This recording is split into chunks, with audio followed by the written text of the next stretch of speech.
मुझे उम्मीद है कि किसी न किसी रूप में, उसको फ्रंट बोलिए, गठबंधन बोलिए या अलायंस बोलिए, मुझे उम्मीद है कि चुनाव से पहले आपको दिखाई देगा। और देश में परिवर्तन सभी चाहते हैं, क्योंकि देश का जितना नुकसान भारतीय जनता पार्टी ने किया, इतना कभी किसी दल ने नुकसान नहीं किया होगा।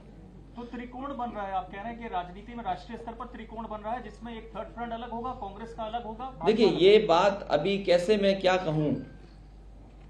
अब कांग्रेस की स्थिति यूपी में क्या है, आपसे बेहतर कौन जानेगा। हम ना बताएं, उसके बाद भी आपको पता है। अगर आप प्रदेश देखें तो ज्यादा सांसद वही चुन करके आएंगे, जीत करके आएंगे, जो ना कांग्रेस के साथ है ना बीजेपी के साथ। बहुत क्लियर है कि कांग्रेस अभी एक नेशनल पार्टी है और उन्हीं की जिम्मेदारी बनती है कि सारे विपक्षी दलों को साथ में लेकर चलें और सारी विपक्ष की जो यूनिटी होनी चाहिए वो जिम्मेदारी लें।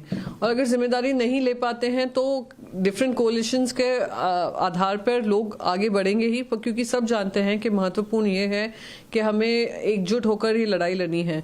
केंद्र में समाजवादी पार्टी हो, आरजेडी हो, जेडीयू हो, बाकी सारी शिवसेना, हम खुद हैं, एनसीपी हो, सब एकजुट होकर 18-19 पार्टी लड़ाई लड़ ही रहे हैं केंद्र में, पार्लियामेंट में।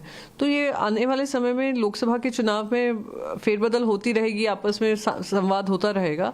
उम्मीद करती हूँ एक कोलिशन बनेगा।